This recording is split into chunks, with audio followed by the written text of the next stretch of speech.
will be recorded. Nakanisi mikolo oyo elekanaki batu balandaki mwana ya Laurent Kabila, Ibrahim Kabila, eza na mususu pa ayaki.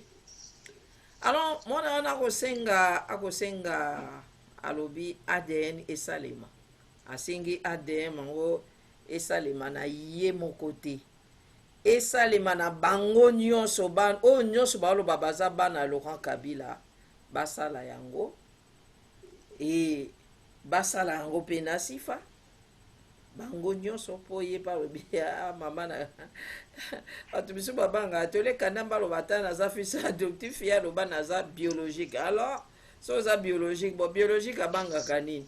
Parce que wana eza point sensible. Kanambe alobi lobelanga mpona détournement, lobelanga mpona bamakambo ebele, kasi likambo ya ADN esika mpenza ezali yombe, esika Ibrahim wana ye kotouche.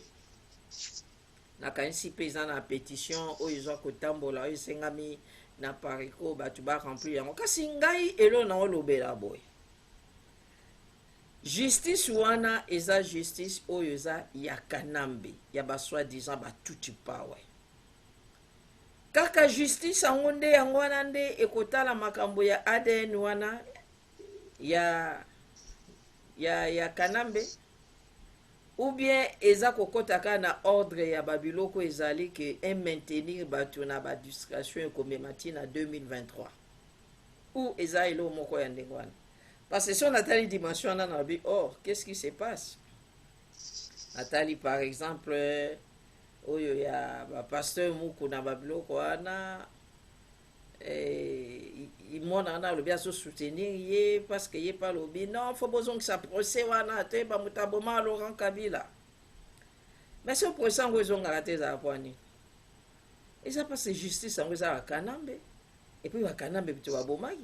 Liwa ya Laurent Kabila Kanambe ayebi yango, ekamere yo aza na prison ayebi pe yango malamu. Justice ya solo ezaka ato libere mboka, justice ya solo ezaka ato libere mboka. Me nakanisi ndenge tozali awa, papa Lokobot, papa na biso dans Freddy na papa Dokabita mosu bakoyebisa biso impact oyo kozala ya pétition wana, parce qu'ils ont initié justement na pariko tozotala babiloko ndenge sozokende.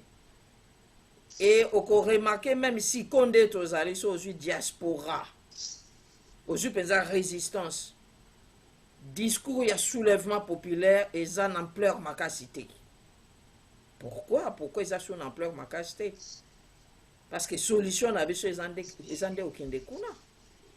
Et toyebi ke oyo le kanamboka baza ko multiplier babiloko ebele pona ekanga penza attention abattu kende kuna, alors que biso banso toyebi kuna na Beni combien baza ko boma ebele, baza ko boma parce que ba Rwandais bakomi ke baya siko na vitesse moko boye, basi babongisi na ba pays frontalier nyonso komona Zambie ase akoti kotene, Angola zaka na Kaimba bandakala, Burundi aza pembeni bakota Kolwezi, Rwanda nde tozo bapenza Goma eza penza ville moko penza oese koma ya ba Rwandais, ville ya Goma.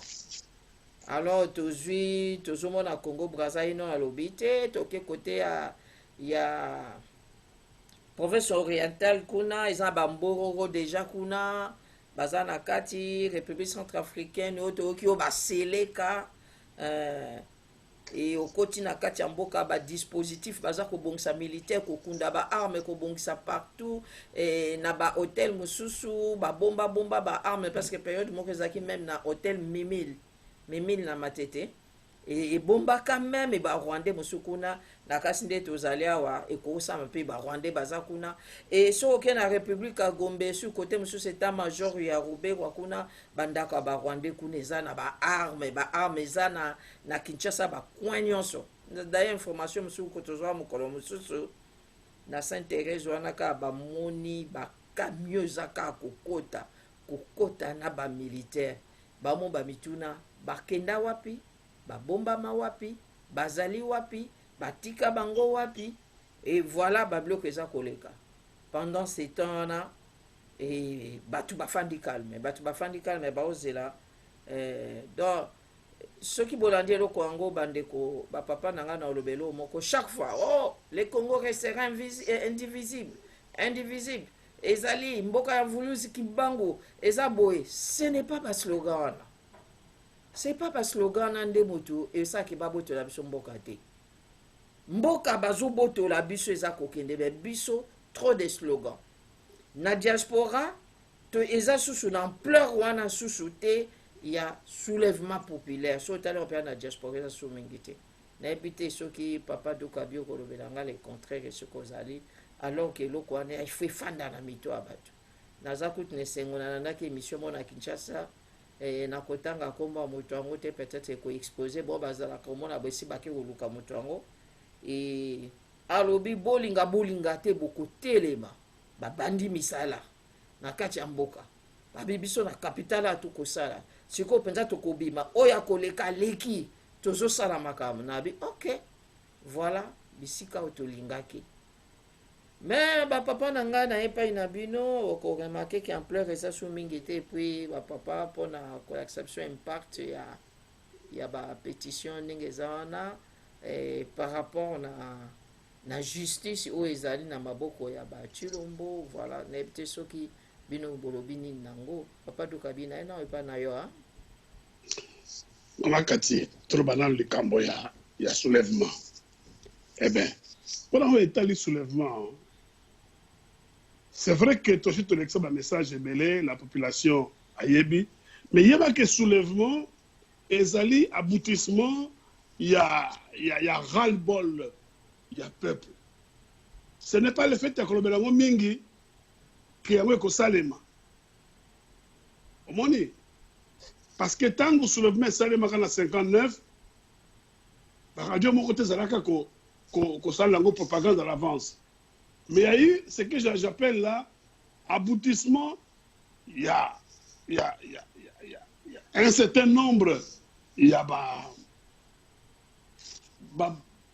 désagrément, désapprobation. Il y a peuple. Et comme ça là que moment on est qui moment propice, c'était la goutte d'eau qui a fait déborder les vases. Makambo ya stade, na makambo ya meeting ya Bako.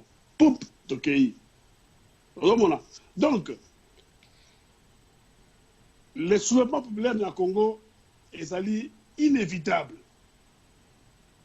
Inévitable. Mais le Komoko, c'est l'élément déclencheur. L'élément déclencheur du soulèvement, Motako a préconisé Yango, qu'on prévoir Yango azalité.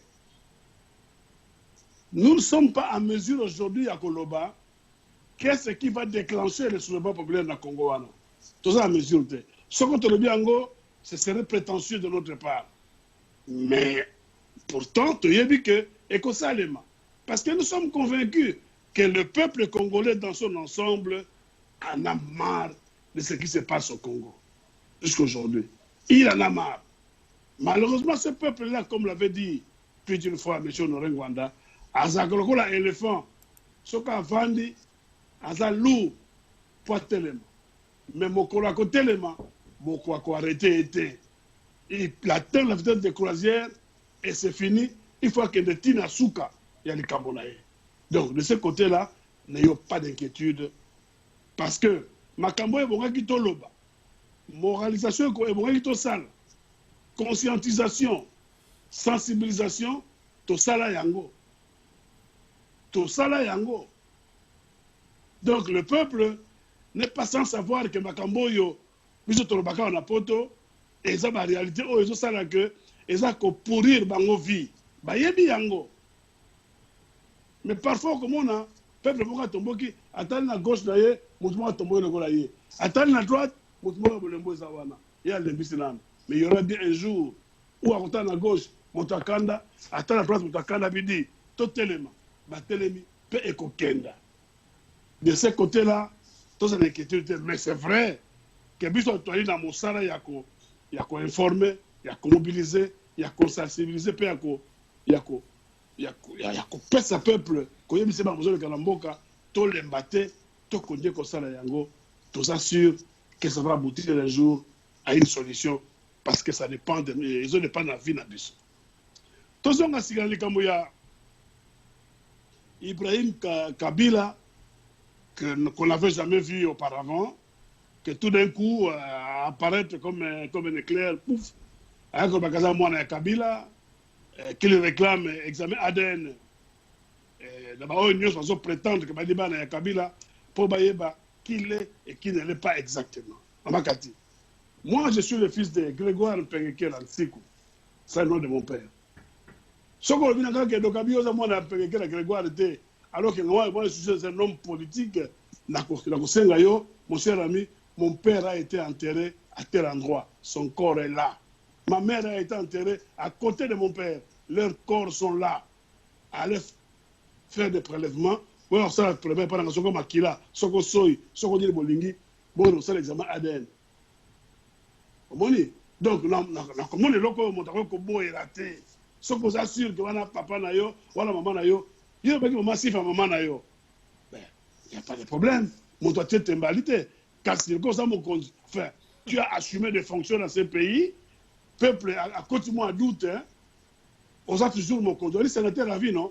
Donc, on a toujours mon compte. Eh bien, pour rassurer le peuple, qui est dans l'examen ADN. Il y a un boy pour l'année. Ce qu'on boy, il y a un qui se roche. C'est que les Camboyali. Parce que ngana liawa atabi na ngai monsieur de Kabila lobi le dit na tongo tono sala ade pour parce que Grégoire Nsikou Mpengeke que tu prétends de ton père est ton père si tu es mal le fils de Pauline Sel to sala lobi na tongo sala ngona tout ça bino l'air nini 10 minutes avant l'heure je serai déjà devant le laboratoire pour dire parce que nous assurons que ces deux personnes monsieur et madame sont mon père et ma mère. Alors, ce qu'on a assumé fonctionne. Nous avons vu aux États-Unis, lorsque les gens ont prétendu que Barack Obama n'était pas né aux États-Unis, qu'est-ce qu'il a fait, les pauvres? À quel hôpital à Botama, à quel qu'on soit, comme il fait ça, certificat de naissance, a-t-il reçu la place publique? Il n'a même pas hésité. Bongo Makamboyo, monsieur Honoré Alobayango, depuis 2001. Alors, on va Congolais, attention, ce monsieur-là qui prétend être le fils de Laurent Désiré Kabila ne l'est pas. Pour l'année depuis 2001, 2002, dans 2005, avec on reprend, on avait interviewé dans l'état créé par Ego. Pourquoi on a carrément passé la Kayangote? Alors, ça n'a jamais eu d'impact parce que monsieur Honoré Ndé Alobayango. Mais aujourd'hui, le cas-là, c'était Ibrahim Abimi, à qui l'on attribue aussi un père et une mère vivants. Ah, Congo dans le théâtre. Mugalu a élevé son maman, mon papa, mon corps, bangoyo, parents ya Ibrahim. Papa, on a dit la maman ne faisait que secouer la tête. Pour dire, un peu pour dire, Makambo to koti to baby na biso, Makambo to koti, Makambo mbalu a koti ngai passe na komona. Donc, c'était un peu ça, la nage ya maman. Par rapport à la geste, ça a changé de position pour dire il y a le Seigneur dit bon batonine. On dit au Makambo. Mais moyen à ça autrement, exact, parce que ça, probablement une obligation. J'ai vu une vidéo cet après-midi d'une autre vieille dame qui prétend être l'amie intime de la sœur de Laurent Désiré Kabila. Que moi, Laurent Désiré Kabila. Mais attendez, ne nous agitons pas. Il n'y a pas de raison que l'on s'agite autour de cette question. M. Ibrahim prétend être le fils de Laurent Désiré Kabila et propose que toute la famille Laurent Désiré Kabila est à la soumise na test ADN. Et bien, où est le problème? Et là, on dit bozo bangel. Et là, on dit bozo bangel. Parce que nous sommes convaincus. Déjà, tu la erreur moko basala. Erreur oyo bango bakanambe basala ya monene. Bolobi na ngoy mukena a inventé bino identité katangaise. Mais, et pas le zone Congo, tu as vu que Nsimba Nanzouzi, Bazalaba Combo Mongo déjà préétabli. Tout dépend quand il y a ma région. Les noms sont déjà définis. Biso Bakongo, tu as Nsimba Nanzouzi, Bandou Bazaka Mbonampia, Équateur Bazalaka Mboyo, Boketchu. Boketchu na Mboyo, je crois. Mboyo na Boketchu. Mboyo na Boketchu. Batetela Bazalaka. Chang Mpia. Ombara Chako. Ah, ok. Ombara Chako. Balou Bazalaka Kabange na Mboui, je crois. Donc, ayez banana yango. Nengeni liye Kabange, li passe na ye, ana kombo li passe à te. Soit disant li passe na ye, ana kombo li passe à te, et pourtant c'est ça la coutume na Congo, les deux. Biso na ba Congo, les deux jumeaux, baza ba kombo Simba na Nzuzi. Oya bota maka après ba jumeaux, azalaka Landu. Oya bota maka après Landu wana, azalaka Nsukula. C'est automatique. Bako bak c'est le combat papa, mais tu as déjà un nom. Et je crois que la religion c'est un nom. Donc même Zoé, et bon regarde na combo na neti Landu, mais na nega tribu na bango. Le bango est habité. Donc on voit très bien. Et puis Bama passe à Babotama na deux villes différentes. Bon. Attends yo moko.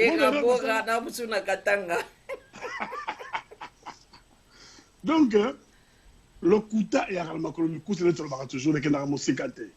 Ngai soki na zakolo ba vérité. Beaucoup na msaka na 3h du matin, dokabi hein, na foli miso. So na foli ka miso, on poser une question. Soki ya li vérité, na ko répéter yango na fatigue, na nonchalance, mais na ko répéter yango parce que vérité na yebi yango wana cerveau na ngai ali connecté. Mais soki ya li le kuta on alobaka, eh ben na ko ba d'abord ko luka, na se remémorer na le kuta on alobaka avant de répondre bino et ça prendra du temps. Ou alors na ko ba le kuta, après na ba que non, na ba ki ndenge wana na bosana ki, mais ça plutôt le kuta et kotika là toujours le kuta et la vérité a une qualité, une vertu. Ataboti qui est loin à rattraper bino. Donc aujourd'hui, je demande aux gens de ne pas s'agiter. La Pareco a lancé les Cambouya pétition. Na kimia inso, bato ba signer pétition. Batinda yango la Congo et que la justice congolaise prenne ne serait-ce que acte. Parce que le test ADN est constalément par un comité qui viendra de l'extérieur. Ok. Qui viendra de l'extérieur. Donc, il va prélever, ça va prélèvement, il y a tous ceux qui prétendent être des enfants de Laurent Désiré Kabila, va prélever et va donner à Libanda. Va donner à codifier en gros pour que ça n'était que Tiba Makira ou Joseph Kabila. Non. Joseph Kabila, il y aura une autre commission qui va codifier, comme par exemple Aigle 14. Le mot Aigle 14, on a Moussa Kozala, Château d'eau, Moussa Kozala, Ntaba Mwindo, Moussa va codifier Yango.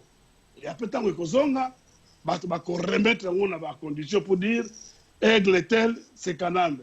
Ntaba Mwindo, c'est Jeannette. Même il y a bakoyeba nana za mwana Laurent Désiré Kabila nana za mwana te. Et en ce moment-là, la justice va dire les droits. Parce que nous avons des doutes quant au fonctionnement de la justice en ce moment. Mais demain, ça changera. Ça changera demain. Absolument. Donc, que les gens ne s'agitent pas, bayebake.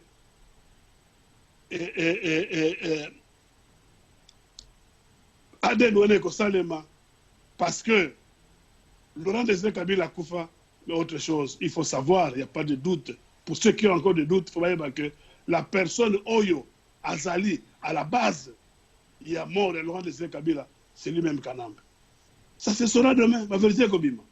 Sa sœur qui s'est fait appeler Jeannette Kabila, Batoba Yebake, comme on est Jeannette Kabila, vrai comme on a yé, c'est même son vrai prénom. Ce n'est même pas Jeannette. Prénom naïe Ursule.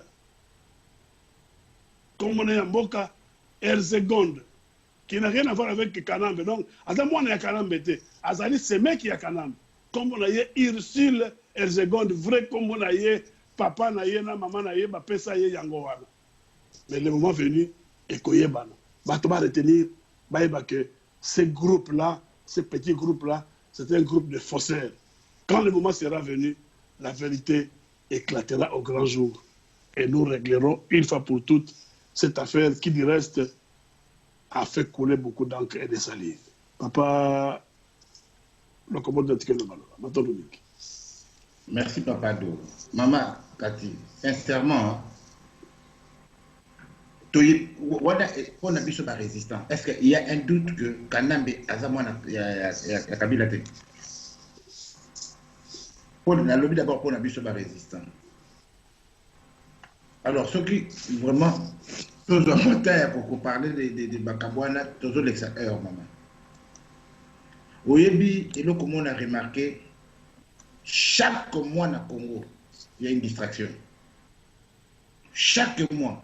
Alors que tous on se distraire dans le Cambouana, Bango va continuer à avancer et à pas de géant. Ibrahim peut-être en 2001 à Zalaki Mwana Mouké. Tango apparaît quoi le Baka. Ibrahim c'est qui dans le Congo? Toi déjà moi na Kabila. Mais banani oyo impérativement Tango mokonzi apariko alobaki basa la test ADN bazaki il fallait baza dossier wana basa charger nango tango toujours lobaki mboka na zo occupé et que Kanambe ye mutu aza na kati gouverneur principal mama to côté la justice et ko sala maté le ko sala eloko moko sala maté pétition haute comme ça là, et ça juste pour l'avenir. Moutou alo banabisote que tout ça là qui est l'eau comme côté, ton dimaki Kabila, ton dimaki Kanambe, de bonté de cœur, té. Biso ba résistant pour nabiso, nous partons du principe que Kanambe est congolais, où il est vrai et vérifiable. Yende moutou prouver biso kaza congolais. Donc Babilo connu sur Oya Sali na Congo, engagement sur vie état libisoté. État libisoté. Mais tout le monde a la distraction à mingité parce que à chaque cas comme Kolo, dans le monde on a Abimaki, na Tongo Nangotoki, député, la Bossa du Commonais. Abimi pour na Alobake, na Équateur, militaire Bakoti. Mukolo Bakangaki. Mukolo Bakangaki, Mukuna, Mukolo, Zambie, soi-disant militaire zambien va progresser qui na Katanga, pour combattre à 30 km, il y a Poeto. Totika Bango na Masano na Bango Mama. Peuple foyer Baké, Azana Katia, occupation. Donc, nous sommes les Kuta. N'a pas évidence même et les qui ça mais ezaka kalukuta pour occuper ba yaki on a pour ne pas faire la bonheur à peuple le col ba yaki on a pour pas faire bonheur à peuple il faut peuple à bengana bango il faut peuple à bengana bango message le plus important qu'on passe ce qui parmi à Kabila balingi basala ba aden bango na bango basala etali biso to lobike bazana kati ya likopana lokuta ceux qui m'ont confié Kanambe te bako kako mota ko tota mama sifate bako ko tota baba tuso wa bimate de londe baba ko makamba ya Aden mbula nini o balabala pa makamba Aden tatara bango kufi ba biso bango ki soki boboy bo sala Aden so balabaka na biso tango wana ki bon to lobi c'est ce que tout sala Aden nal de londe ngi baso ko loba yango baso l'exception maman là que le potana ba Aden na bango biso to sala pétition pour la ponanga et pour l'avenir parce que attendez bokane ko sikwama et tangwana batu oyo ba participer ki na nyonga mboka to la bango bikandana donc ba makambo bino ko signer na Kanambe etali bisoté makambo boyo kana Kanambe etali bisoté asalaka usurpateur et à ce titre nyonso asalaka na Congo Italie biso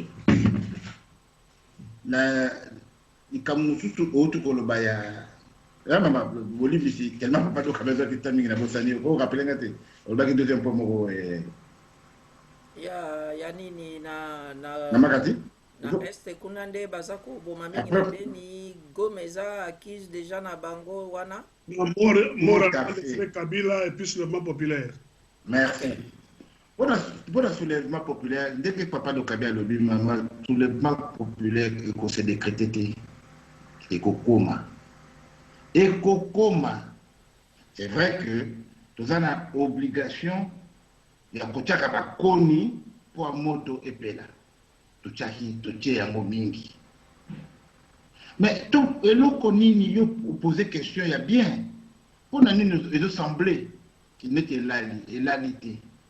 Les lots sociétés congolaises, peut-être les lotés, mais il y a 2-3 jours, même tant Félix Aneki, société congolaise est comme divisée. Et comme trop divisée. Et l'oko Batiaki Félix pour a diviser société congolaise. Unanimité c'est côté qui va bengana kanambe ye aye c'est sikoyo kotia ba oyo ba lingi kanambe ba bengana kanambe na ba oyo ba lingité d'autres commis deux mais à la lueur où vont les choses na mioso toujours komona maman mukolango ekoya eko signalité mukolango ekoya eko signaler tangu yo moko oyoki mutalobi ke bolinga te boko telema c'est-à-dire alandaki biso. C'est-à-dire alandaki mutalobaki yango, alandaki mutalobaki yango. C'est-à-dire alandaka pe mutu wana na makambo nyonso alobaka.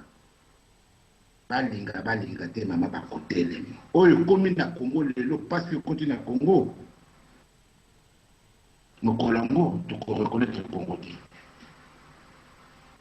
To komi kozonga muke réalité na ba ko kanisa kike le raki na pouvoir ya Félix.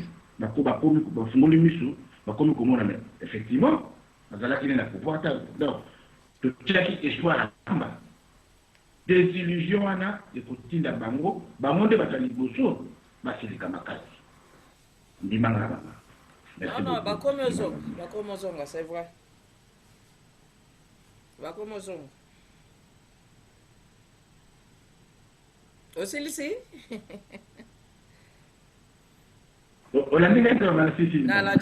Merci.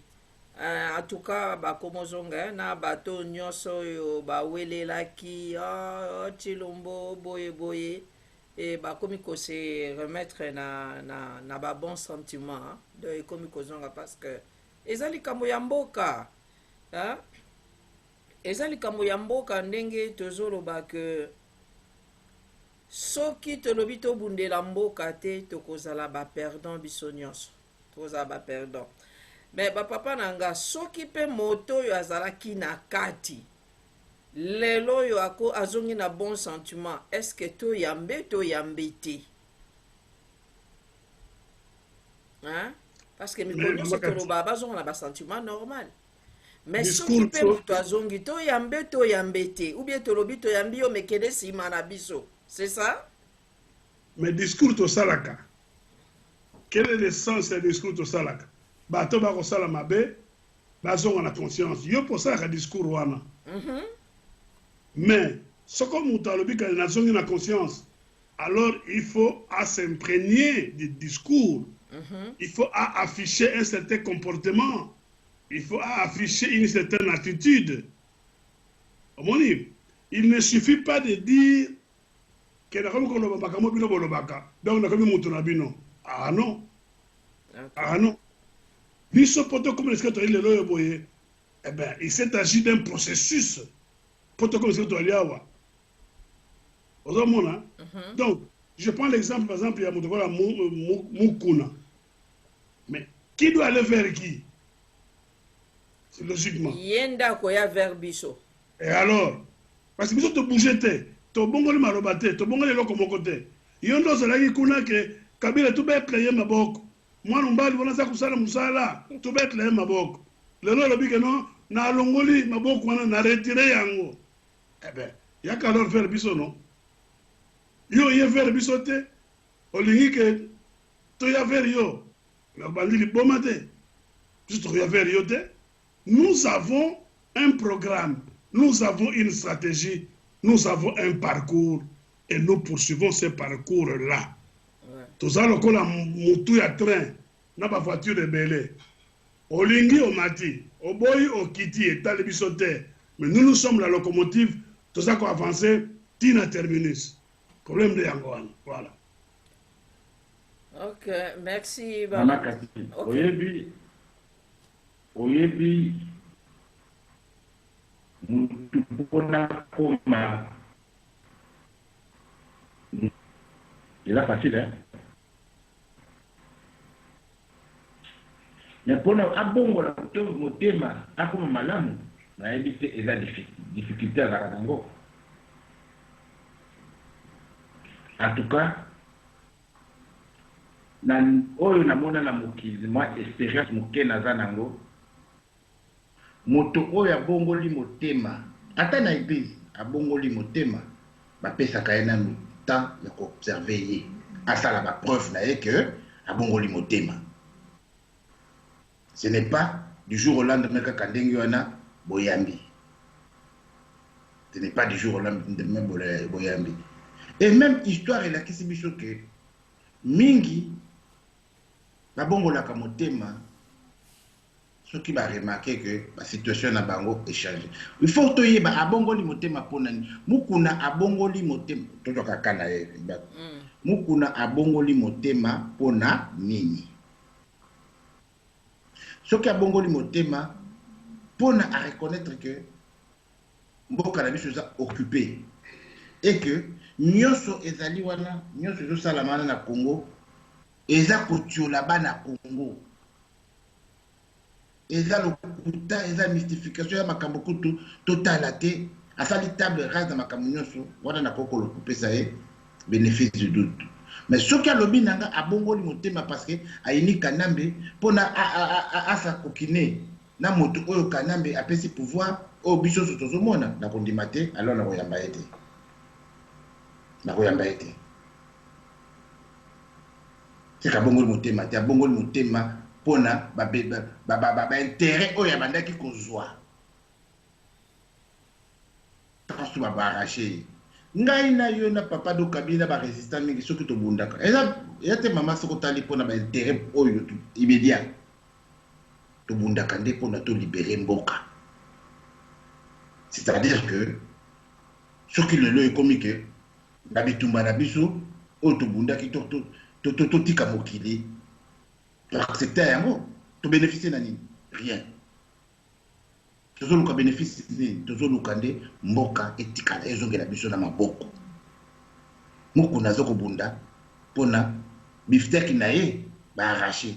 Azobunda pona ndeko na ye aprometaki ebele ba arracher. Lelo tokomi koyoka ke azobunda parce que il faut azwa commission indépendante ya ba élection ko yana ba biso ba komona bango na te. Est-ce que biso na posa ba élection? Non. Ben alors pourquoi tu côté la moto ça ton n'est pas objectif mon côté ça sert à rien nga penza oyo akende ki na ngambo na niveau to komi lelo aye et pas na biso ko yambaye za passer. Merci maman la